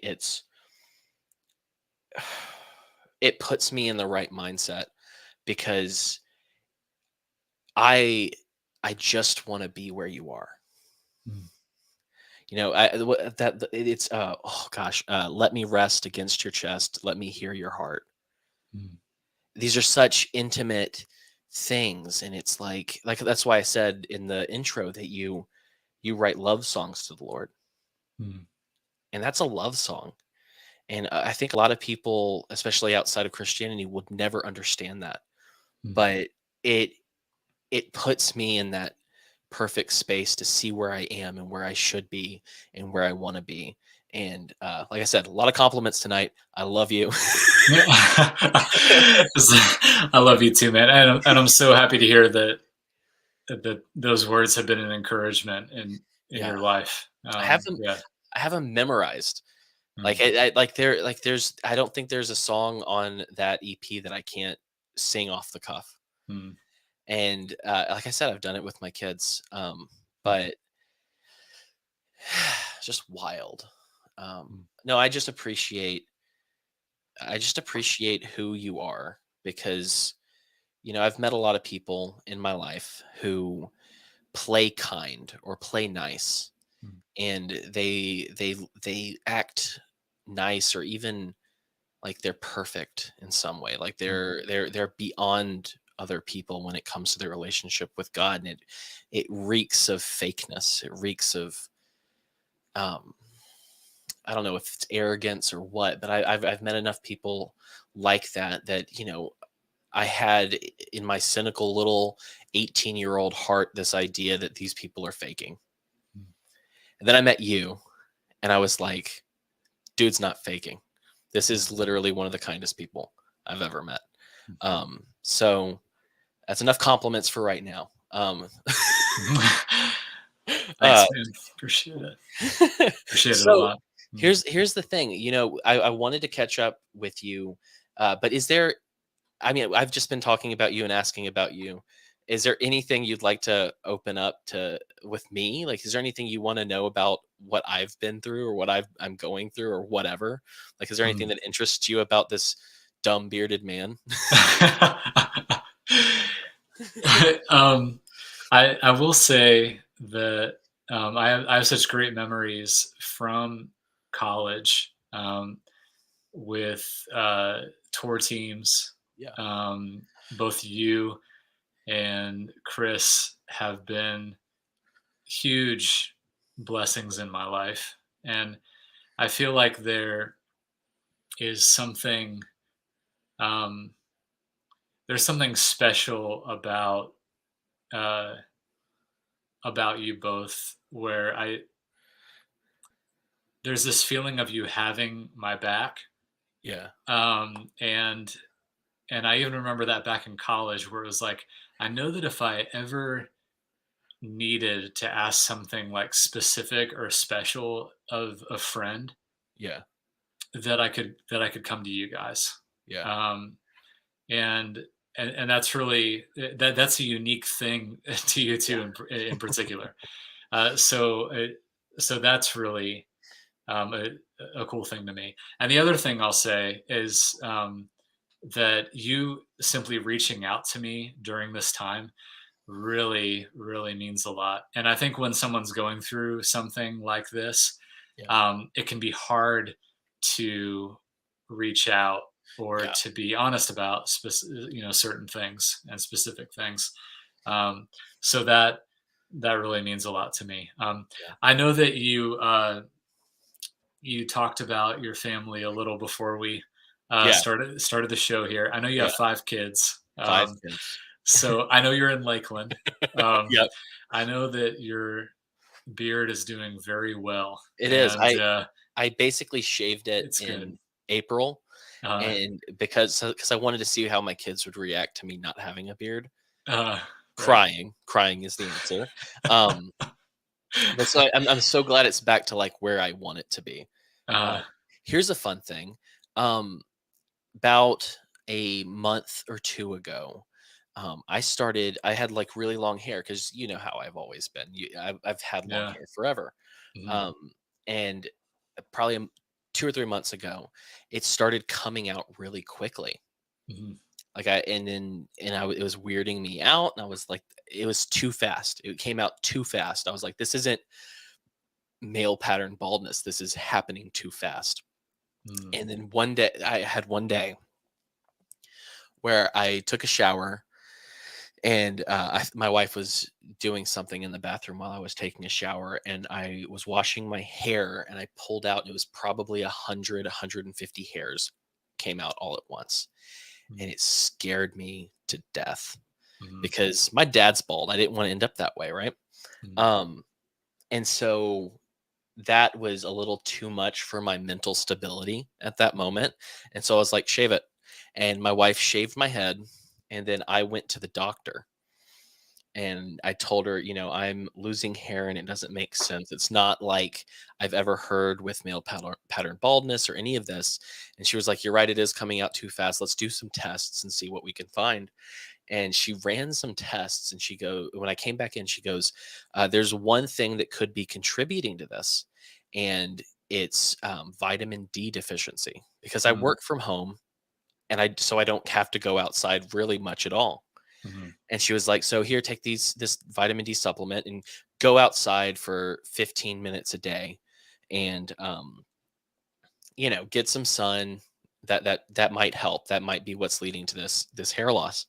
And so I did what she said. I took mm, the supplement. I started with 15 minutes a day, extended it to 30 minutes a day, extended it to an hour, waking up earlier so I could do this. mhm, Um, and all of like so right now I'm still shaving my head because my wife seems to like it. mhm, But when it grows out now, like after 2 or 3 days, there's not a patch left on my head where it fell out. mm, mhm. All of it has come back.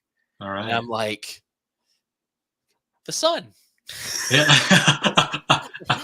What a magical glowing orb. But yeah, so let's see. I'll give you a rundown of my life real Mhm. quick. I love that. So last time I saw you was in about 2009. After that, I still went to Southeastern up until through 2011. Mhm, I did some film stuff, I did some theology stuff, and then it hit my senior year. It was supposed to be my last year at Southeastern, mhm. and I was kind of prepared for that amount, but the second half of the year doing film was going to be um, in Los Angeles. Okay. And so the way that would have worked was I would have gone to Los Angeles and I would have internships and I would have done these different things, but I couldn't have a job because of the workload, and uh, I'd have to essentially just take out more of a loan in order to cover this. And so I looked at all the things, what it would take, and I looked at just the second semester alone, and it was $35,000. Mm, And I wow. went, nope. Mm, And I went home to Alabama, and I worked full time, and I slowly worked on a biblical studies degree that I got online. mm, Um, and finally got my diploma, which is back there somewhere, Mhm. um, in 2017 at Okay. at the 10-year anniversary of when I started Southeastern, right? Okay. Because when you're paying for it class by class, and you have to take as long as it takes when you have the money to do it. Right. And so I did that. Within that time period, I met my wife in 2013. Um, when we met, my wife was a little bit of a hellraiser, Mhm. just like a little bit. Mhm. And I was working at Apple at that point, and she was like kind of dipping her toes into astrology and talked about stuff like that, which just like freaked me out because Mhm. I don't touch any of that stuff whatsoever. Mhm. Or she'd mentioned like some witchy stuff, and I was like, this is crazy. And I was like very frustrated, especially internally, because I I could tell that this was an important person, and I could tell that I wanted to be with her, Mhm. but this thing freaked me out. So there was no peace in me, Mhm. right? And so I was standing on the floor of the Apple store one day, freaking out internally, having a little bit of a panic. And I said, God, if this is what you want, I'll do it. But if it's not, we've only been on a couple of dates now. I can end this right now. Mhm. And the peace that came over me in that moment was the craziest thing I've ever experienced in my life, because I went from Mhm. full blown panic to absolute peace. And there was these these words that reverberated through my head, which were, "Don't worry, I'll take care of her. I've got this." Wow. Mhm. And I was like, "That's okay. I'll hold on to that." But like, I Mhm. don't know what that means. And so we continued, and we weren't perfect in our relationship or anything like that. But we got married. So we met in April and got married in October. Mhm. So it was very quick. Yeah. It was very southeastern, but Mhm. or very Bible college in general, I guess. Um, but we got married in October, and then in November we had as far as we know, the only one, but we had a miscarriage, Mhm. and things went off the rails. From November to December, we were together and kind of moving around, and um, fighting more, and having this, because we were both hurting from this loss, and neither of us were really prepared for it. Neither of us were really in a place to deal with it correctly. Like Mhm. I'll tell you right now, I drank too much at that point in my life. Mhm. Not super often, but if I was really down, I would drink a little so I could go to sleep, Mhm. because otherwise I'm not sleeping. Mhm. Um, and this, so it kind of came to a split right after Thanksgiving that year, I think. And so I went to Birmingham. She stayed with her grandparents in Lower Alabama, and I was so depressed that it was insane. Like, she Mhm. wanted a divorce. She didn't want to be with me anymore. I was like dying emotionally. Mhm. And I mean, literally the lowest part of my life. Mhm. And I'm just praying, and I'm seeking the Lord, and I'm like, I don't know what to do. Oh, let me rewind for a second, because I forgot a part. When we got married, we decided to get married on a Thursday.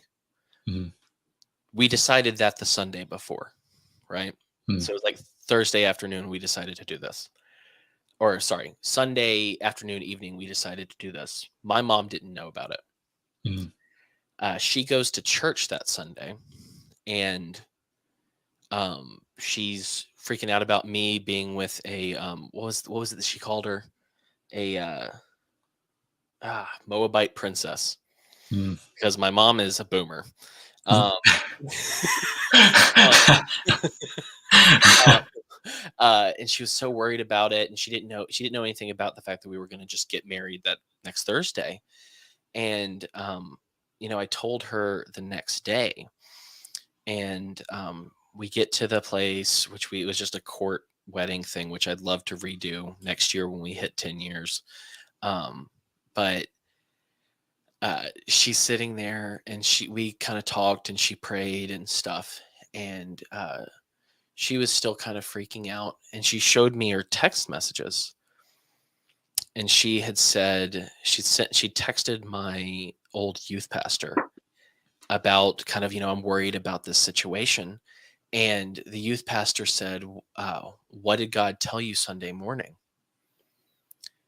And, she hadn't told me God had kind of impressed anything upon her on Sunday morning before she knew anything about the wedding. And I read this text, and the text essentially says, he told you that not to worry, that he's got this. Mhm. Like the same words. Yeah. It may have even been the center one, which was he'll take care. Well, I'll take care of him, or whatever. I Mhm. can't remember the exact wording, but it was the same words, right? And I Right. was like, Mhm. whoa, what is that? Mhm. And so, to go back to where I was, we were apart, and we were apart up until February of Mhm. that next year. So from like November to February. And I had gotten to the point where I'd given up. I was trying to figure out how. I was just like, I give up. I'll let her go. I'll find the divorce paperwork. And if she really wants that, she can sign it and move on. Um, and after I decided, I can't do this anymore, I went to church with my mom that Sunday. And I'm sitting on the front row, and this woman that my mom knows, who would have no idea what I was going through at that moment, like at all. My mom, no offense to this woman, does not like her enough to talk to her that much. Mhm. But but I'm sitting on the front row. Everyone else is like doing praise and worship, and I'm just sitting there, and I'm praying, and I'm freaking out about this thing. And she comes up to me, and she puts her hand on my back, and she says, I don't know why, but I feel like God told me to tell you, don't worry. Mhm. He'll take care of this. He's got this. Third time that I've heard this, right? Mhm. And I go, like, my mind's blown. I don't know what's going to happen from here. I go to sleep that night. I wake up the next morning, and we weren't really on speaking terms, my wife and I, at that point. And she had texted me, and I was like, oh, well, that's weird. And she asks me, do you believe that God still speaks to us in dreams? And I said, he can. I mean, he's God. Mhm. Obviously, he can. And she says, well, last night I had a dream that I was kind of in this all white room, and all I heard was a voice that said, give him another chance. Mhm. And she goes, I don't know if it was God or not, but it was like, I think February or March. She was like, but do you want to try again? Do you Mhm. want to do this again? And it was February, and by March we moved into an apartment together. A month after that, she was pregnant with our first. Um, and we went to church, and we went to a church that I didn't really care for, just because I just wasn't looking for that type of church. And we were sitting there on one of the Sunday mornings, and the pastor said, if you decide to become a Christian, we don't want to leave you just there. We want to give you some materials and some help to understand what this means, and how to live a Christian life. So we have a book that we're going to give you. And I just looked at her, and I was like, well, I want to see what book this is. Like, I just want to know what book this is. I want to read it, see what they have. And she goes, just just write it down that you did. And I was like, no, I'm not going to lie about that to get to it. She goes, it wouldn't be a lie. And I was like, what do you mean it wouldn't be a lie? And she goes,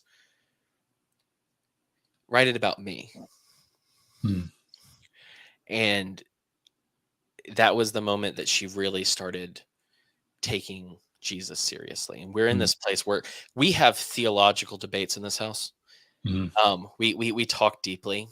Um, but yeah, there was this crazy thing with our oldest, Ezra.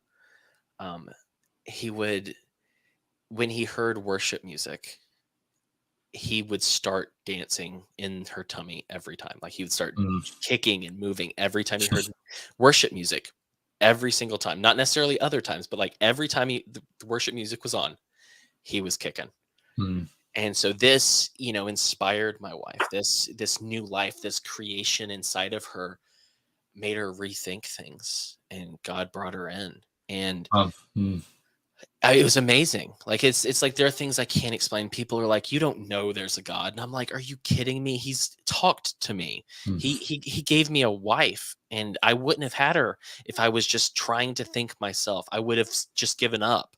Yeah. But Mm. if it was for that peace, and of course, my mom was like, "Don't be unequally yoked," and I was like, "God has a plan, Mom. I know it makes no sense to you, but God has something going on."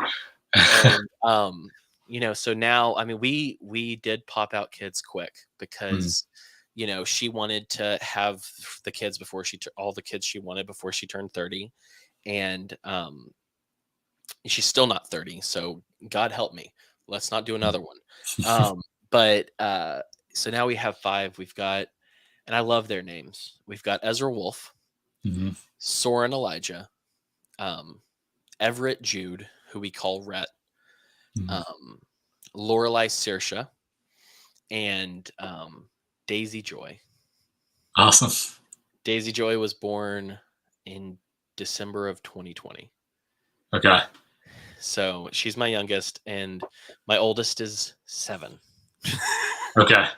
So, I mean, he'll turn 8 in November, but still, it's like we did a lot. And, Mhm. that's why I don't know if you notice there's gray in this beard. Mm. That's why. That's great. I think you're allowed a little gray in your beard. Yeah, I Five love it. kids, that's Well, yeah, that's okay. that's what's funny. I love the gray. I love Uh, it. I can't wait till more comes in. Like it's yeah. my favorite thing. But yeah, so that's been like my life since then is, through jobs and doing different things and trying to make a podcast and trying to do well. And then I don't know if you saw this, but I was on Tucker Carlson not that long ago.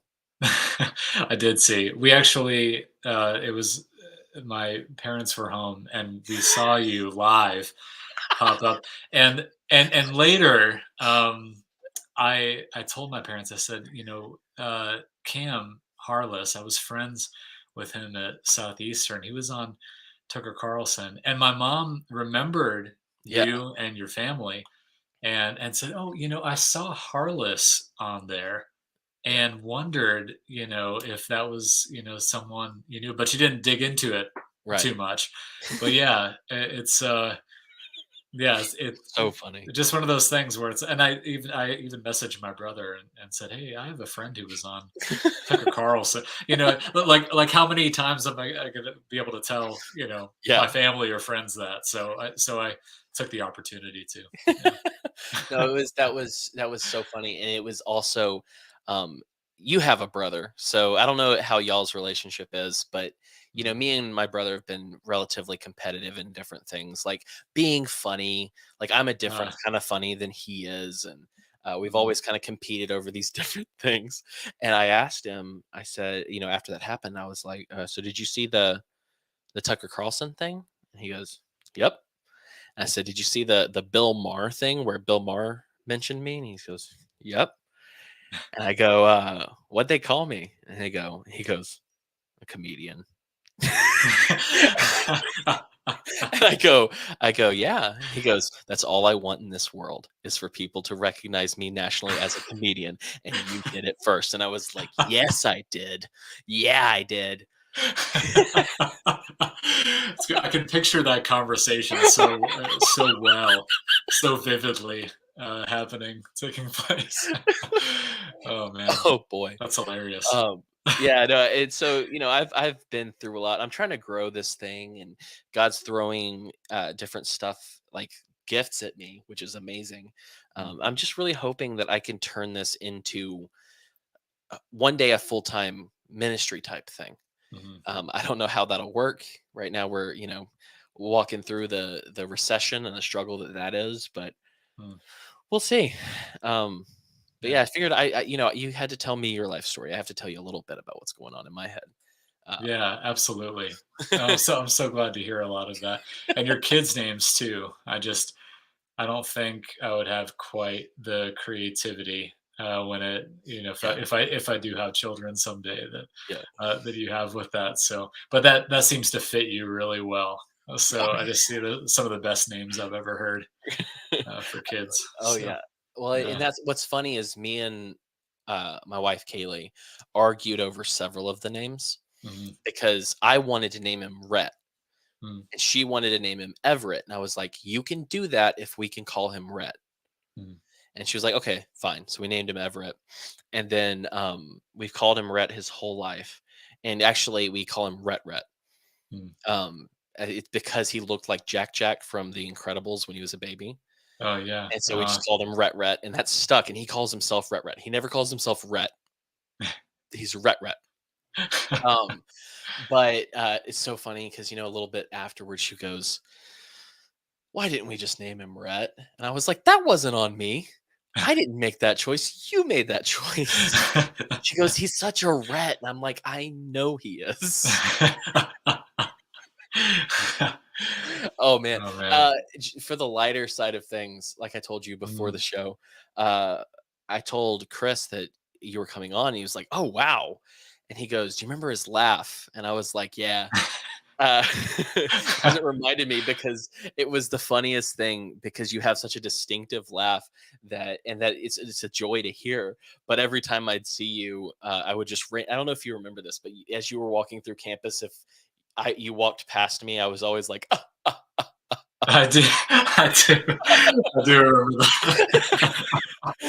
Oh man, you always took it that's. like a champ too. I probably laughed right after that, Yeah. and it sounded exactly the same. Oh man. Well, I mean, my laugh when I really get going is like um, that dog cartoon that's like that sound.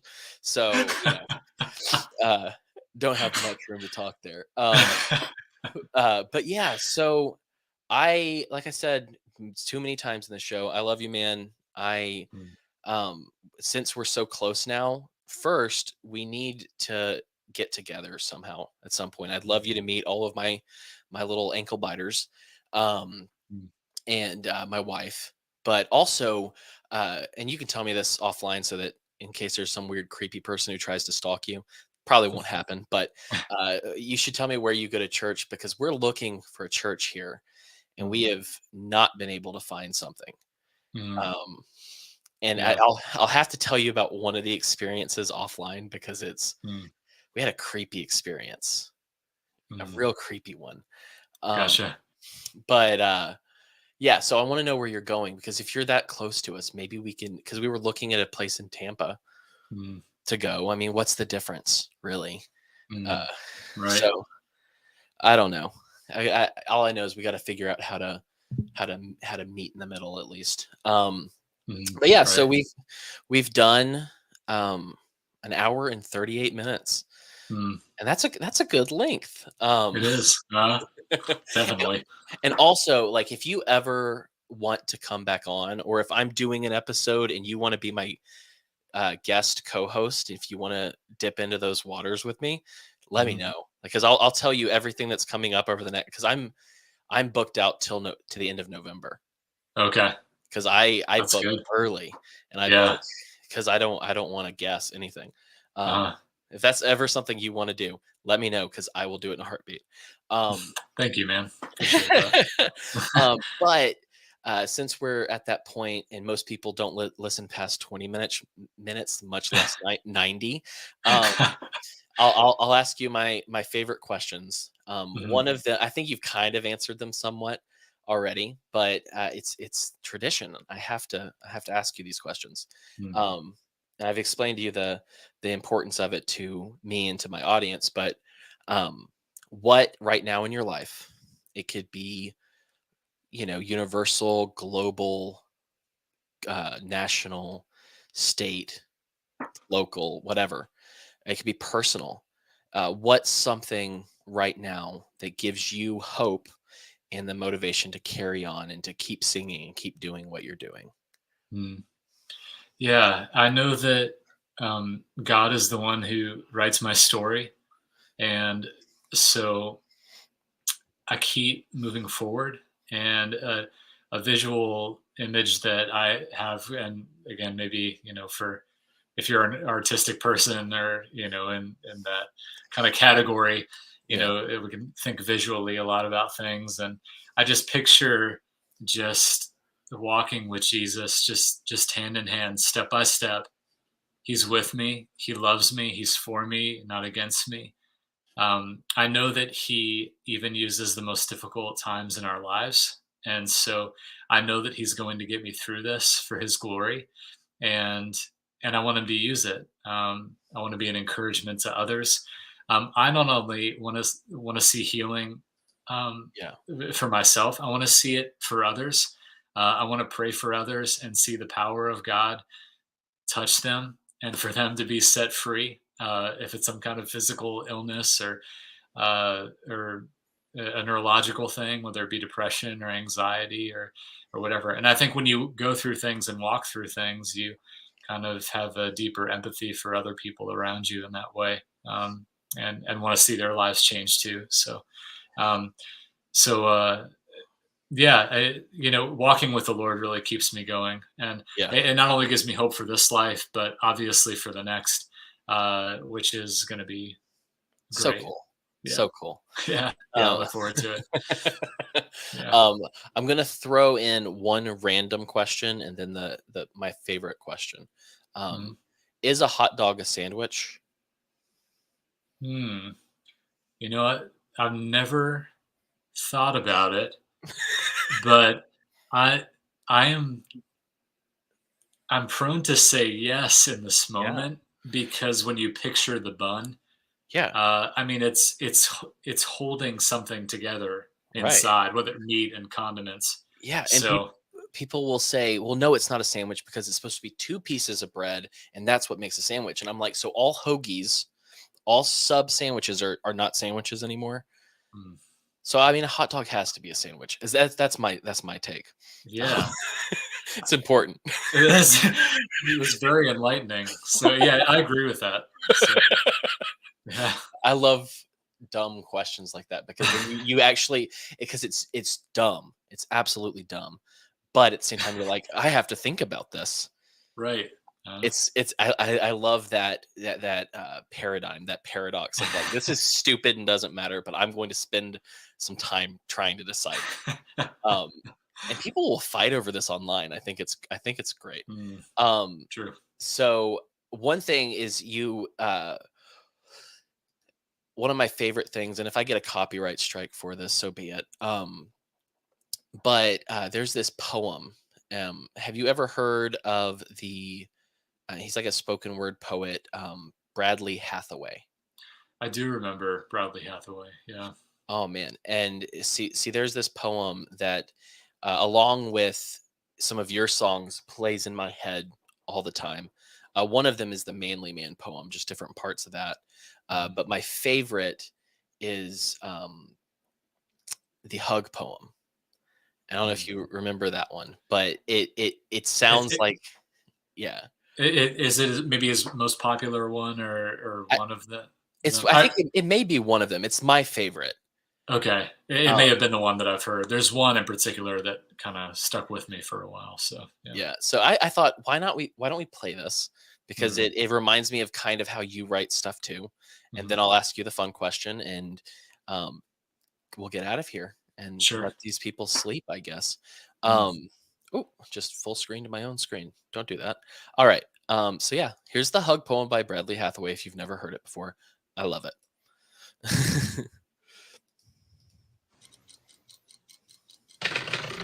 Ugh. I read about how you touched them and they were healed. Or even if someone just touched your cloak, they were forever changed. You let a broken woman bathe your feet in her tears, and you washed your best friend's feet. I'm just wondering though, did you ever just hug people? I mean, I know it's a silly question and all, I'm sure you would have.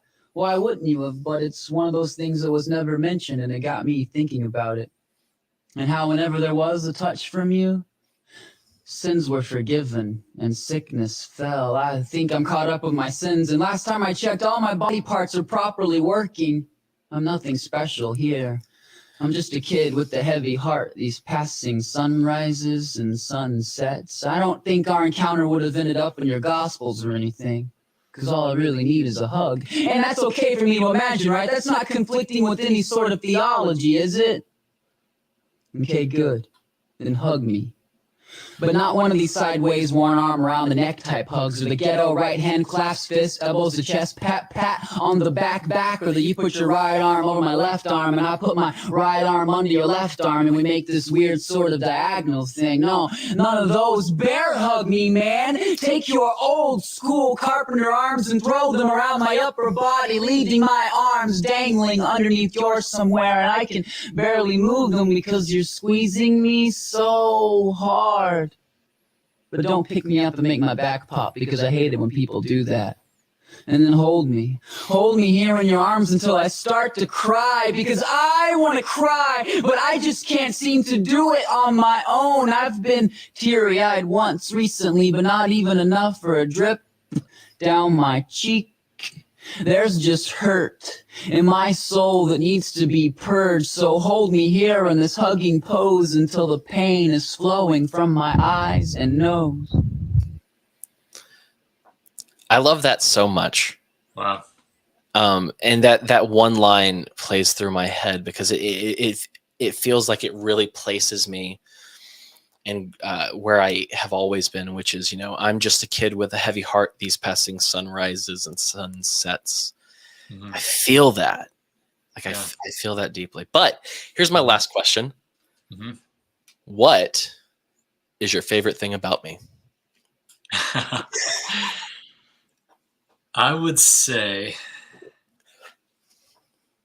that your compassion is my favorite thing about you, and it's exemplified in you recently, especially in you reaching out to me and asking me to be on the show. But even more than that, before you asked me to be on, you just reached out to me. You just wanted to know how I was doing, and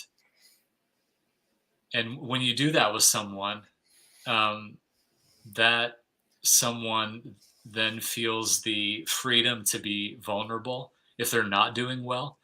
And that's why, I mean, it was maybe the first or second text I sent you back was, I'm really having a hard time. And I've really lost count of the number of times where I thought I might go home to be with the Lord.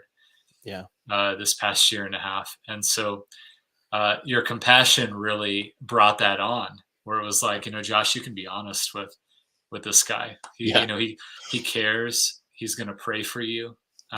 He's going to know what's going on, which really goes a long way. It was something like this. So yeah, I just appreciate that so much about you, man. Well, thank you. Cause I feel like that makes it, the whole episode a little more even, and it's not just compliments from me. Perfect. No, I like how that worked out.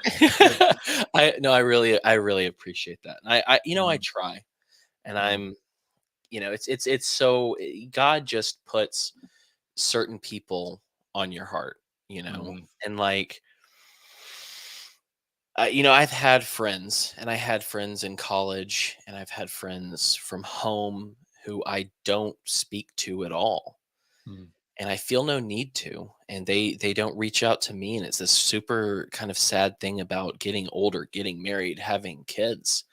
But I would always think of you and be like, I need to check. I want to know how Josh is doing. So you're like the kind of the opposite of a lot of the other people. Cause I was, if there, of course I would check on other people that were in trouble. I'll check on my family, but I didn't know it was Lyme. I didn't know what was going on. All I knew was that you'd been in pain and you'd been taken out. And I was just like, dadgum, what a horrible thing. But let's like be in contact more and actually meet in person. Cause I could use some good people physically rather than just online. Right. 'Cause that's where most of the people I know, that's where they're from at this point in my life. Uh, right. Yeah, that's really valuable and important. I feel the same way. That human connection and interaction is really important. Yeah, It for really sure. is. Yeah. I was gonna ask you a question, and you can say no. But I hope that people will be interested in your music. Mm. And I wasn't able to find any on Apple Music except for what I'd already downloaded. Would you be against if people asked me, or even I could put it in the show notes if you were down with it, me sharing that EP with them? Mm.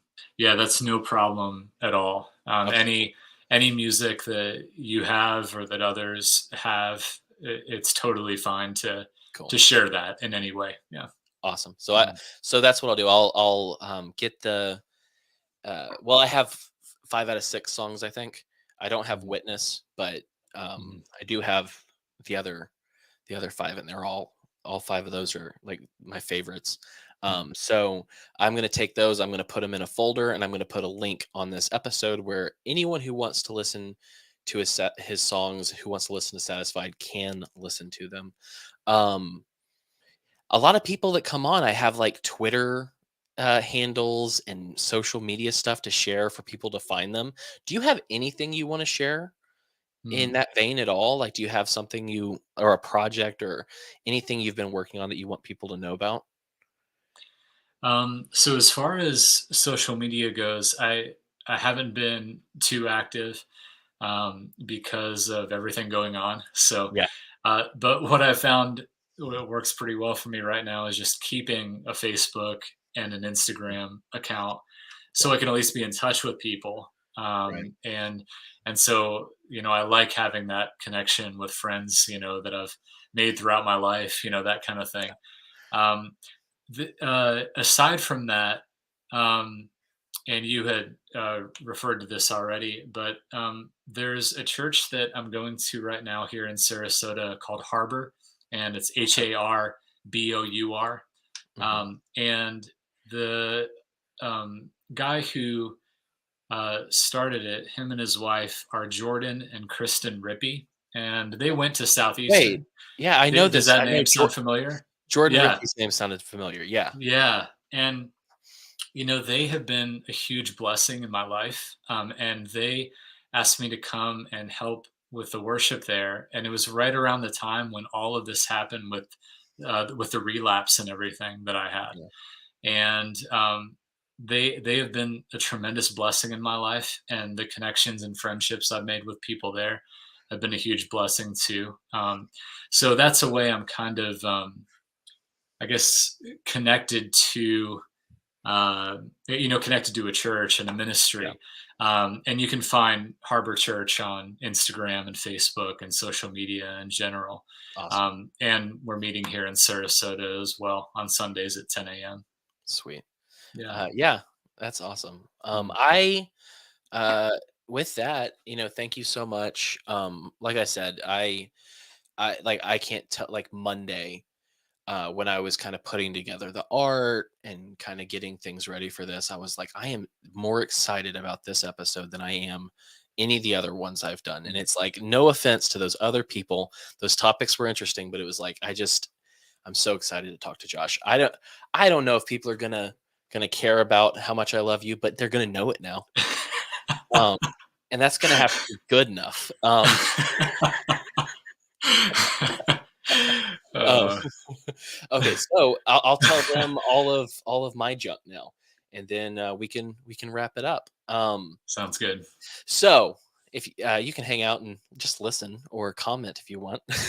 Sure. Mhm. Next week, David Gornosky is going to be coming back to the show to talk about kind of get further into the concept of mimetic theory, which is this interesting philosophical concept of how humans work, which I don't know if I fully subscribe to these conclusions, but it's a very interesting concept that includes scapegoats and stuff like that, and how humans make scapegoats to feel better about themselves, to kind of put their sin on someone else so that they don't have to feel it, but outside of the realm of Jesus, right?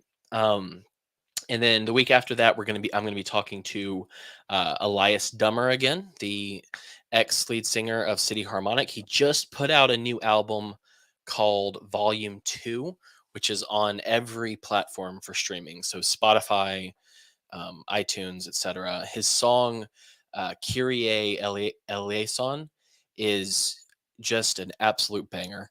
Like it's Josh, you should check that one out. The other song on that is what was it? The Gospel is Rest is also a great song.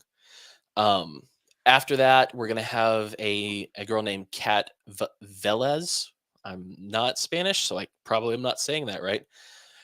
Coming on the show, she was at one point a witch, and then she became Christian. Then she became a Torah observant Christian, which is a whole bag of worms. And then she came kind of back to mainstream Christianity, and we're going to talk about that, about what it's like being in that group, because that stuff's all over TikTok right now. There are like Torah observant battles going on, and someone who's seen it firsthand, who can tell you why they went in that direction, why they were convinced. I think that's interesting. And then after that, Stephen Ignoramus is going to come back on the show. He's an interesting dude, and we don't agree on a lot of things. But the last time he was on our show, he was unable to talk about the case that he was a part of, because he was at the January 6th insurrection. He was just live streaming what was going on, but he got sentenced just recently. The FBI had his stuff. They were, trying to throw him away for good. And he was just sentenced recently, and he can tell that story. So we're just gonna talk about what that day was really like from someone who was actually there, rather than from people who politicize it either way, on either side. I just want to know what it was like on the ground there. So that's all that's coming up. Beyond that, if you'd like to support. If you'd like to support me, if you'd like to support this show, if you'd like us to go farther, please go to patreon.com/themadOnes. You can get a little bit closer to me. We can do some Zoom parties. We can do stuff like that. But that's a great place to go. If you want a shirt or a mug, wearethemadOnes.com/store.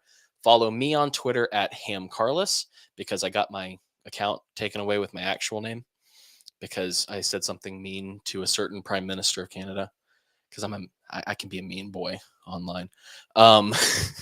And then if you are listening and you'd rather watch, you can watch just about everywhere at this point. So primarily I like to use YouTube, because if we have comments, and if I'm not too engrossed in the conversation, I can pull some of those comments up, and you can be a part of the conversation. And I think you can also do that on Facebook, but YouTube's, it's just better in that way. But yeah, so if you want to watch live, typically it's every Thursday night at 8:30 p.m. Eastern time. It's also you can find it on Rockfin, you can find it on Odyssey, and you can find it on Rumble. I'm just on all the things. And if you would rather not see my face, if you think, you know what, your white bald head is blinding me, Cam, please just let me listen. You can go to any podcatcher, type in the name, or you can go directly to wearethemadOnes.com and listen and download straight from there. But that's all the things I have to say. Josh, thank you again. Of course, once this is over, we'll still be in this room, but the other people won't be listening. So we can tell all the secrets. But with that, as always, you have a chance to be a light in the world.